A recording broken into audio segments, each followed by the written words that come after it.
Not a day goes by And you see how much it's gotten out of control.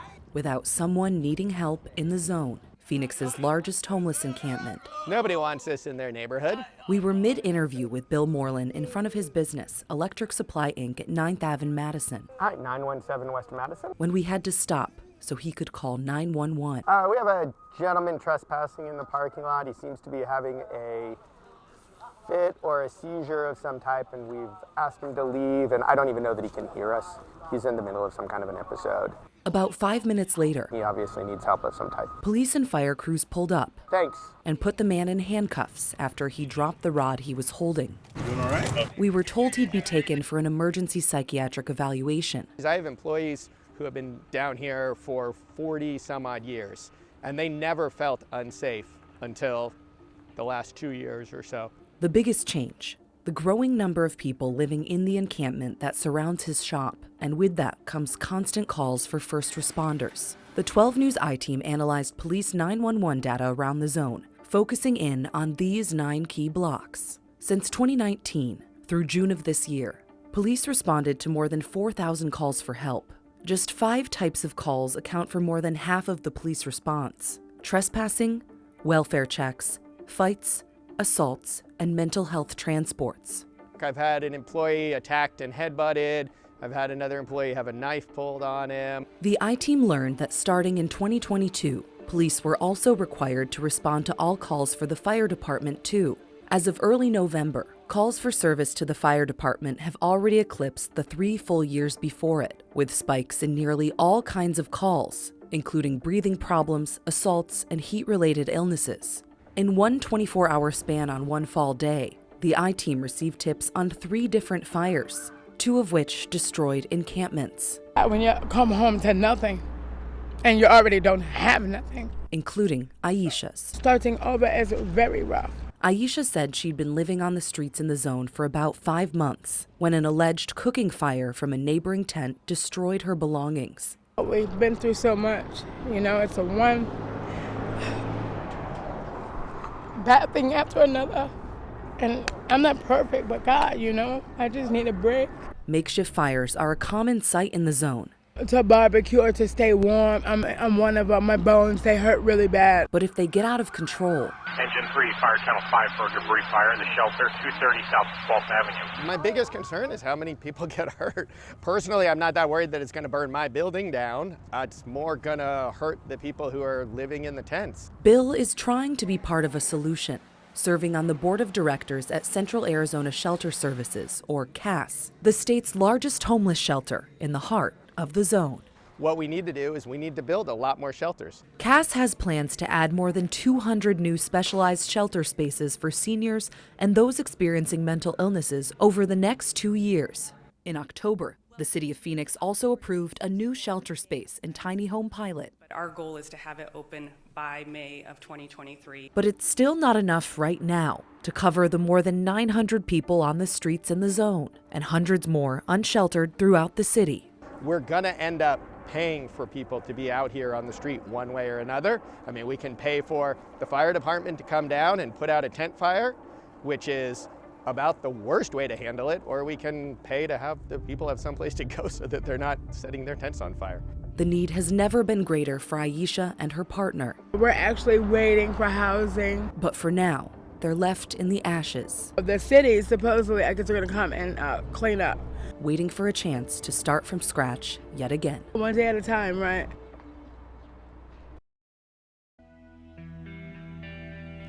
From the outside looking in, it might seem like a small point of pride, Because we've been maintaining and keeping it clean. but from the inside looking out, It's all clean because he doesn't filter this. Lorraine is doing all she can for the spot she's calling home. I just put up the tarp to keep the shade in, The tarp propped up by shopping carts, respite from the triple-digit temps this July morning, a haven of sorts in a hell she never imagined. I've only been homeless a year. When we met Lorraine in mid-July, she was staying on the street at Perry Park, near 32nd Street and Thomas Road, a reality for many lining the park that morning, like Lorraine's friend Robert J. We just like family, brothers and sisters. He was sharing the same tarp space. There's days I wake up out here, they're sad. Am I gonna be out here when I'm 60 or 70 years old? Unlike Lorraine, Robert says he's been experiencing homelessness for years. What I want, I'm only 46, and I'm trying to make it through all the way. The latest point-in-time survey from 2022 shows more than 9,000 people experiencing homelessness in Maricopa County, up by more than 2,400 since before the pandemic. Each number a different person with a different story. It's a very sensitive issue.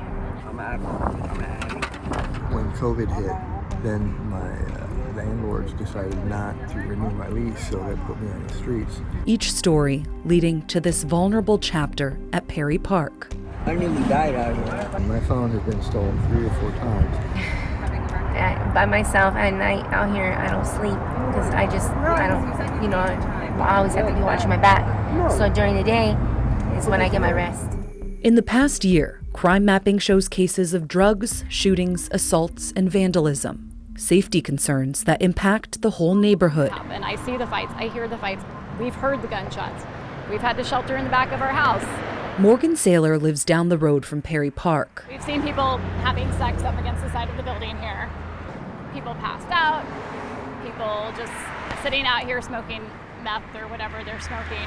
There was a time when she used to take her child to the playground. Not the park that it was when I moved here. And when she walks by now, So you've got people that are mentally ill, people that are on drugs. she feels helpless. I can't fix that. I'm not qualified to. I don't want to bring my child here to play. Her frustrations aren't without compassion. She's noticed a constant cycle of people who need help lining the fence over the past few years. I don't want to give the impression that I am frustrated with the people here. I am frustrated with the city failing us. Of the more than 9,000 people tallied to be experiencing homelessness in Maricopa County, more than 5,000 can't even get into a shelter. The majority of those unsheltered, nearly 3,100 people, are concentrated in central Phoenix. Shelters are often full, including a new 200-bed space a few miles from Perry Park. We're seeing the whole gamut from addiction to mental health issues to fixed incomes, people being priced out of the rental markets or housing market. Scott Hall is with the City of Phoenix's Homeless Services Division, one of many city departments involved in addressing the homeless crisis. We're seeing everything exacerbate the homeless issue within our city and within the country. He says he's been out to Perry Park multiple times himself, trying to connect people in need to city resources, even if beds aren't always an option. You know, the people there have said they feel like the city is failing when they see people camping out. How do you respond to that? At the end of the day, we know we're failing people. If anybody's on that street, that's a failure. Whenever Morgan has seen people moved from the park, It gets cleaned up and then 2 days later or within a day, I'm sure by the time you see it next week, it could be completely different and filled up again. the long-term solution? More housing. But in the short term, I see an unsanctioned homeless camp. a few minutes after we spoke with Robert and Lorraine, the city's Parks Department came through. They told us they were told to move. Lorraine's cleaning rendered pointless.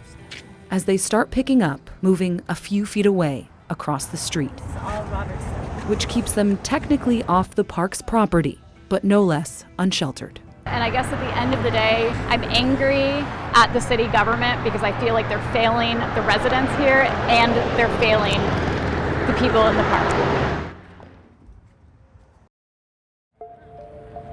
You know, being out here,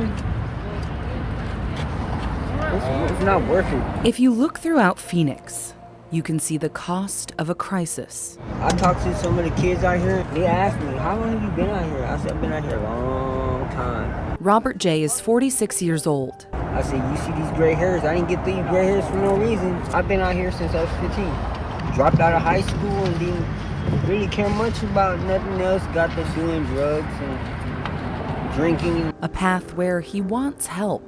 The only place this is going to end up getting me into is into the graveyard. Home right now is Perry Park, near 32nd Street and Thomas Road. A reality for many simply because there's nowhere else to go. What's the biggest challenge you face in your role? Homelessness is unpredictable. You can't predict your inflow. You can do the best you can with the data you have.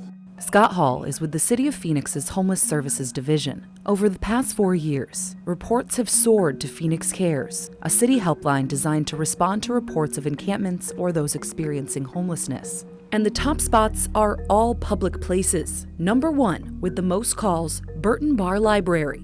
The downtown encampment, an intersection for the state's largest shelter, coming in at number 2. University Park is number 3, and Perry Park comes in at number 4, with Phoenix's City Hall coming in close behind at number 5. We're very crystal clear on the need. The need is great. The cost to fix it, not so clear, with funding funneling from several different sources, including local taxpayers, grants, and federal dollars. But the funds aren't always felt by people who need help.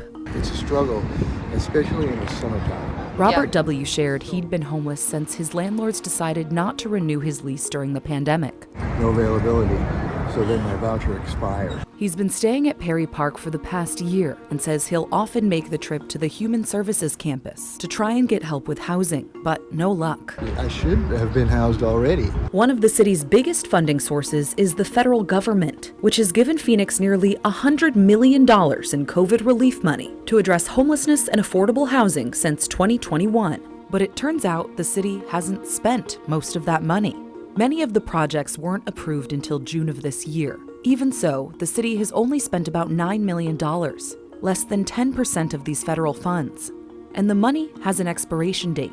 The funding can only be used through 2024. All this money you try getting for us, where's this money going? Where's it? Want us off the streets, but there's no beds. There's nothing there. There's nothing there for us to go to. And you think, oh, the city has millions of dollars for this. Why are people still on the streets?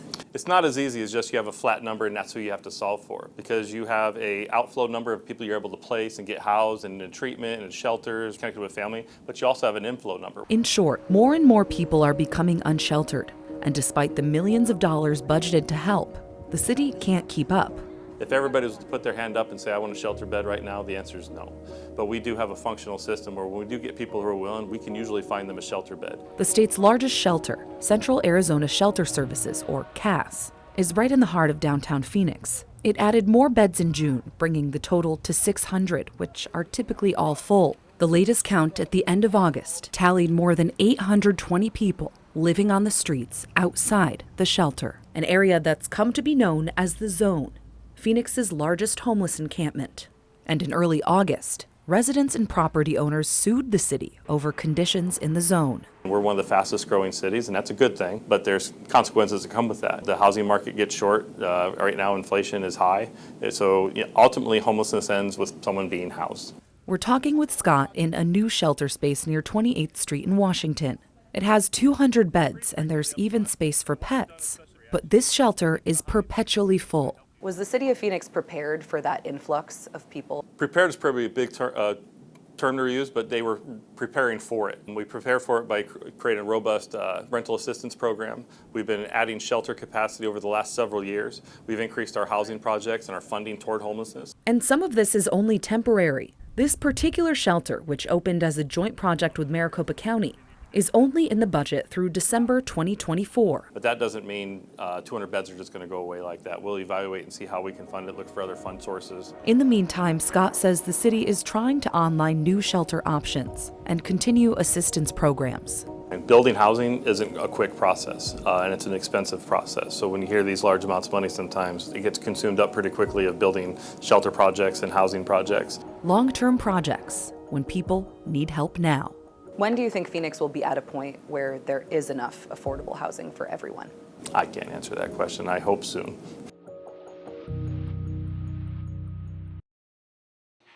Freddie Brown Jr. thought he knew what he was getting into. So we've been here since '74. With PBF Manufacturing, his family's longtime casket-making shop in downtown Phoenix, blocks away from the state capitol. My family owns the building, owns the property, owns the business. We are centrally located. But lately, what once was the perfect spot. So when we're talking about a lot of the issues, now comes with challenges. This stain right here on my sidewalk is urine. Over the past couple years, he's been experiencing unanticipated changes in the neighborhood, brought on by the growing homeless encampment, which at its peak this year was home to more than 1,000 people sleeping on the streets outside. I've had to clean piles of human feces. Urine is a constant problem. All of our doorways have been sealed or blocked. The conditions are brutal not just for Freddie. It's pretty rough. But for those staying in the encampment. I think a lot of it just has to do with survival. I've seen a lot of stuff that shouldn't be done on public streets. It's horrible out here. There's people are in horrible condition. They got to go poop and pee in buckets, and there's no bathrooms, and there's one bathroom for like 400, 500 people. Andrew said he'll only come here during the day for resources at the Human Services campus. He's been turned away due to lack of shelter beds and doesn't feel safe on the streets outside the campus. A lot of people get beat up and robbed and pressured for drugs. A while back, I did have an employee assaulted with a pipe. The environment hasn't cost him many customers, as they mostly ship items out, but it has cost him job applicants, cleanup time, and security. What we're struggling with right now is we are trying to redo the outside of our building, make it a little more appealing, but I can't find a construction company willing to work down here because they're worried about theft, vandalism, having stuff go missing. From Freddie's view, the city is dropping the ball. And we understand that the city of Phoenix is doing things, but it's been over 2 years. So that is why we've filed the lawsuit, because they continue to drag their feet. In August, Brown and more than a dozen other property owners in the area filed a lawsuit against the city, claiming the city isn't doing enough to address concerns in the encampment, asking the judge to declare conditions in the encampment a public nuisance that the city would have to abate. The lawsuit documented open drug use, vandalism, violence, and waste, both human and otherwise. It's probably fair to say that it's gotten worse. In court, city staff admitted there were problems, but the city still filed to dismiss the lawsuit, arguing residents can't tell the city what to do and that court wasn't the proper venue to find a solution. They're doing something. It's something that the plaintiffs don't like, and don't like that it's not happening quickly enough. That doesn't mean that nothing's happening and that the city isn't taking efforts to abate what is no doubt a terrible condition downtown. The city doesn't directly provide services for homelessness and contracts most of the work out. The city's doing more than it ever has to address the issue of homelessness. Scott Hall, Phoenix's homeless services director, says trash buildup is a huge safety concern. When it comes to cleaning, the city is out 3 times a week going curb to curb, shoveling and raking items by hand, security and a contracted bio-waste cleaning service following close behind. We don't get into anybody's personal property outside of the curb line. These sweeps used to look different. Prior to this year, people living on the streets had to pack up and move their encampments before the cleanings, or else their belongings could be thrown out by the city's street transportation team, alongside Phoenix police. But after complaints that the city was trashing things like IDs and birth certificates, it scaled back. The complaints also drew the attention of the Department of Justice and the Phoenix Police Department, which opened an investigation last August into Phoenix Police to determine, in part, whether the agency unlawfully seized or disposed of belongings. As of the end of October this year, the DOJ was still interviewing police staff and observing trainings as part of the investigation. They basically pick up trash out of the streets. Like around my building, they don't sanitize or clean up feces. They'll maybe scrape some stuff up and that's it. 2 hours later, you wouldn't know they were here. As soon as the city cleans up the streets, more garbage seems to pile up. The city says Public Works empties dumpsters daily, and they've recently restored grates on storm drains to avoid buildup there. We're trying to do more, and we're trying to do it better. Our ultimate goal is to get everybody off the street. A new judge took over the lawsuit in early November, and it's up to him to decide if the zone is in fact a public nuisance or if the case should be thrown out. I don't think it's fair that me or my employees have to clean this, as the trash keeps piling up. And I don't think it's fair that the city of Phoenix's tax dollars are going for cleanups that are ineffective. We used to come here a lot when my daughter was young. Perry Park. I never felt uncomfortable. Hasn't felt like much of a park lately. It was never like the nicest park in the world, but I felt safe. Sure, you can see a playground and a pool. We came here last week and my daughter was chasing a pigeon across the park. But reality rivals recreation. By the time I caught up with her, she was next to somebody who was smoking fentanyl with a machete right next to them, and my heart almost stopped. A reality we've witnessed firsthand, visiting Perry Park ourselves near 32nd Street and Thomas Road, more than a dozen times since the end of May. Signs at Perry Park, a public city park, detail what's not permitted on the property. A long list including no camping, no illegal drugs, no physical abuse, and no using shopping carts. Still, our cameras witnessed some of those things week after week. And you're just like, wow, something needs to happen for this neighborhood because we have people who are out here suffering and they have no place to go. Morgan Saylor and Chelsea Friday live down the road from Perry Park and are active in their neighborhood association. Their compassion for people experiencing homelessness also comes with a conflict. All of the violence, all of the illegal activity that we see. The 12 News I-Team pulled city data from 2019 through July 2022 and found that calls for Phoenix Fire to the block of Perry Park nearly doubled in the past 2 years. Phoenix police data showing a different trend, with a big spike of calls for service in 2020. The calls drop after that, but still average more than 1 call per week.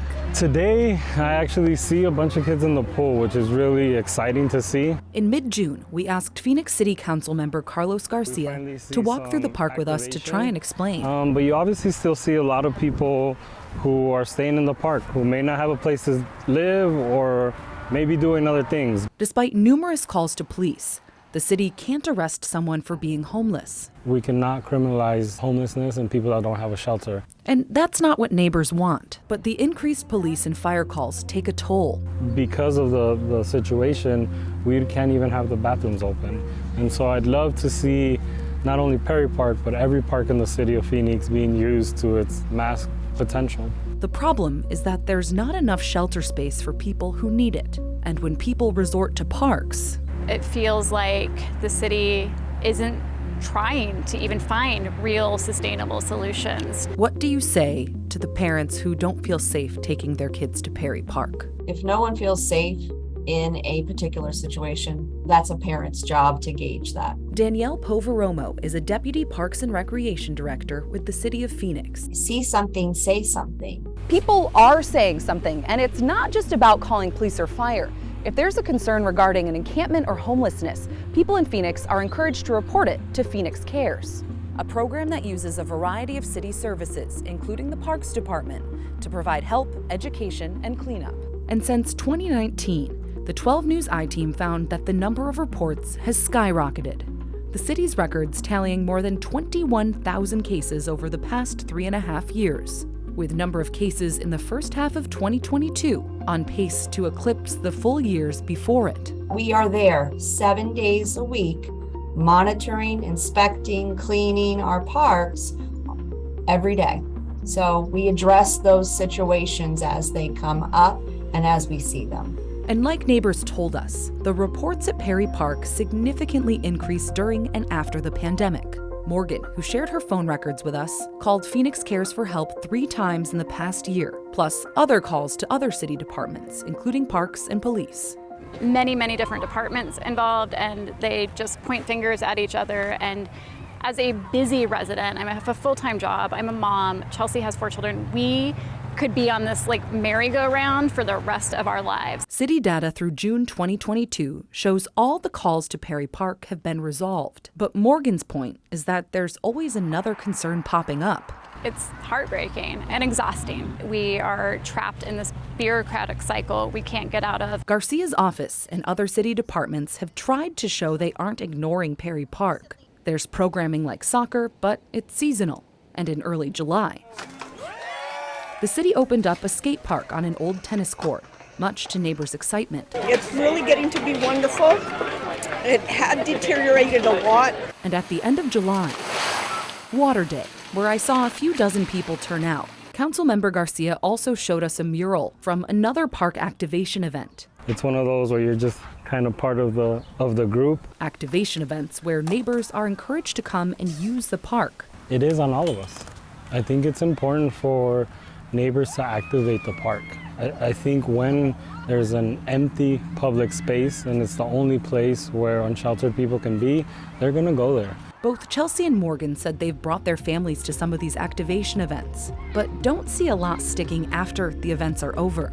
I can't look at the neighbors and tell them we're gonna fix it by tomorrow, and I also can't guarantee that's gonna be fixed for a year, because the problems that we end up seeing here are societal problems that are impacting everyone.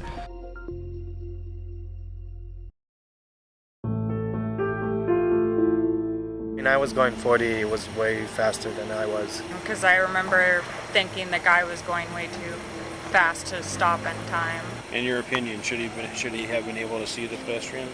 If it was driving in a normal speed, yes. Witnesses seeing what the driver said he didn't. All I see is just a shopping cart go up.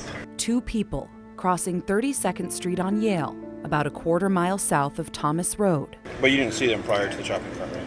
No, I was just going with the, speed of traffic. I just didn't even know where they came out of. The police report shows the driver of the black truck struck and killed Dorothy Dale Chambers and her boyfriend Joseph Gutierrez after dark on April 26, 2022. The pair reportedly lived unsheltered at nearby Perry Park. We did a welfare check every week, and my niece went to go check on her, and that's how we found out she had been killed, and she was laying in the morgue for 8 days. Dorothy's sister, Beatrice X. Johnson, said Dorothy chose to stay at the park. Well, my sister was not a throwaway, neither was Joseph, neither are those people who are in the park.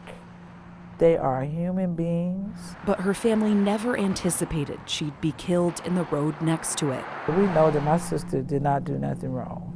She was just crossing the street. This intersection at Yale and 32nd Street technically is a crosswalk. There's paint on the road, but when we went by in early August, we saw one sign on the ground and another that appeared to be blocked by leaves. There weren't any lights, and when someone tried to cross during rush hour, cars didn't stop. We're demanding that they fix that. We're demanding that they make that area better. The I-Team examined ADOT data from 2018 to 2020, finding dozens of car crashes each year in the 5 blocks by Perry Park. That includes crashes with other vehicles or crashes with pedestrians. Data isn't available yet for wrecks from 2021 or 2022, when more people experiencing homelessness started staying by the park. The busy street, a problem people living in the neighborhood pointed out, and something Phoenix City Council member Carlos Garcia even acknowledged when we toured the park with him in June to talk about homelessness. We had an unsheltered person unfortunately die last month who was hit by a car right here. The city's known since at least May 2020, before Dorothy and Joseph died, that 32nd Street between McDowell and Thomas Roads is considered a high-density crash zone. In December 2020, Phoenix put out a call for bids to work on 4 different crosswalk projects across the city, including the intersection at Yale and 32nd Street.